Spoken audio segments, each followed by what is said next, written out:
Hello universe, ಇವತ್ತು ನಾನು ಅಕ್ಕ ಸ್ಮಿತು ಎಲ್ಲರೂ ಹೊರಗಡೆ ಹೊರಟಿದ್ದೀವಿ ವರ್ಕ್ ಮೇಲೆ. ಇವತ್ತು ನಮ್ಮ ಜೊತೆಗೆ ನಮ್ಮ ಇಬ್ಬರು ಚೋಟುಸ್ ಕೂಡ ಜಾಯಿನ್ ಆಗಿದ್ದಾರೆ. ನಾವು ಹೋಗ್ತಾ ಇದ್ದೀವಿ ಕೆಲಸದ ಮೇಲೆ, ಕಬ್ಬಾಳ್ಗೆ ಹೋಗ್ತಾ ಇದ್ದೀವಿ.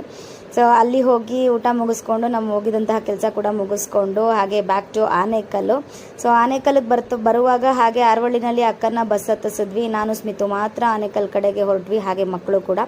ಆ್ಯಂಡ್ ಬರ್ತಾ ದಾರಿನಲ್ಲಿ ನಮಗೆ ಸಗ್ಗಿ ರೆಸಾರ್ಟ್ ಆಗಿದ ತಕ್ಷಣ ರೈಟ್ ಸೈಡಲ್ಲಿ ಒಂದು ಫಿಶ್ ತವಾ ಫ್ರೈ ಮಾಡುವಂತಹ ಅಂಗಡಿ ಕಾಣಿಸ್ತು. ಅಲ್ಲಿ ಇದ್ದಿದ್ದು ಬೇರೆ ಯಾರೂ ಅಲ್ಲ, ನನ್ನ ಕ್ಲೈಂಟ್ ರಾಧಾ ಅವರು.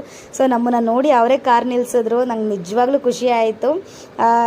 ತುಂಬ ಟೇಸ್ಟಿಯಾಗಿರುತ್ತೆ. ನೀವು ಯಾರಾದರೂ ರೋಡಲ್ಲಿ ಬಂತು ಅಂದರೆ ಯು ಮಸ್ಟ್ ಟ್ರೈ. ತುಂಬ ಚೆನ್ನಾಗಿದೆ. ಮಸಾಲೆ ಇರ್ಬೋದು, ಆ ಫ್ರೈ ಮಾಡೋ ರೀತಿ ಇರ್ಬೋದು, ಒಂದ್ಸತಿ ಟ್ರೈ ಮಾಡಿ. Wow, thank you. ನೋಡೋದಕ್ಕೆ ತುಂಬ ಚೆನ್ನಾಗಿದೆ ರಾಧಾ.